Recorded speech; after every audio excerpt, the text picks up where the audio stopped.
Hi, I'm Mark, and I'm here to give you an update on the right-of-way widths for planned streets improvement project. We received some great feedback from the story map and online survey, and we wanted to share the changes with you that were made and provide you with the conclusions and key project takeaways. But first, let me give you a reminder about the project purpose and work products.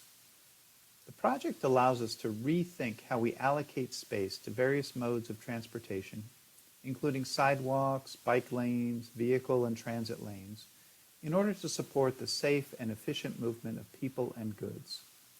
The project also allows us to put basic information about the use of the street right-of-way into a digital mapping system, that is our GIS system, so we can do a better job of planning for our future needs. This includes information such as traffic volumes, pedestrian plans, bicycle plans, existing and future bus routes, etc. So we received public feedback through an online story map and optional public survey.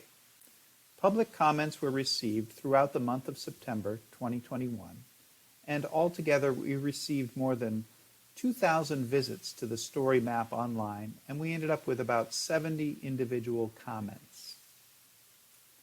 Now, some people asked for a change to a street type in order to potentially prioritize pedestrian or bicycle facilities. Some people wanted to change certain street types due to concerns about impacts to trees or scenery. And there were requests to create more specific street types under the general category of street. There were also requests to consider climate change, the environment, sea level rise, and to include more environmental elements and green infrastructure. Over the course of the project, we discovered that including all future proposed pedestrian, bicycle, and bus street improvements would require another 700 acres of land to our street system. We considered this the unconstrained scenario. By meeting our future needs through reallocation of right-of-way towards more efficient modes and with other environmental mitigations, we found it could be met using a more constrained scenario.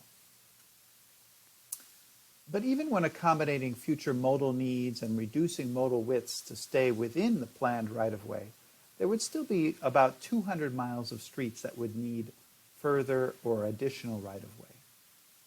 And we found that meeting future needs can be better met by reallocating space on our streets towards more efficient modes. But still, other strategies will be needed to accommodate everyone. And that might include using parallel corridors for bicycles, buses, or other modes, or repurposing small areas to fit reduced size or shared improvements within limited space, or better management of our existing space.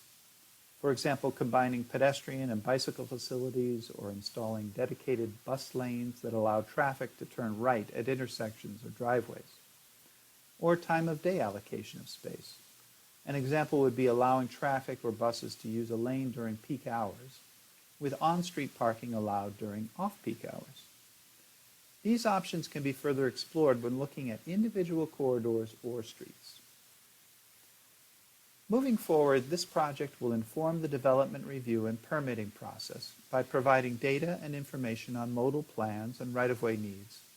It will support complete streets planning and improve transportation equity by providing initial assessments and ready access to data as planned improvements are proposed. And it will provide information about streets potentially affected by sea level rise so that future complete streets planning can take those impacts into consideration.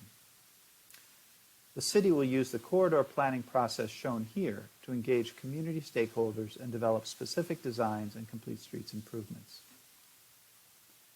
Thank you again for your interest in the Complete Streets program and in this project.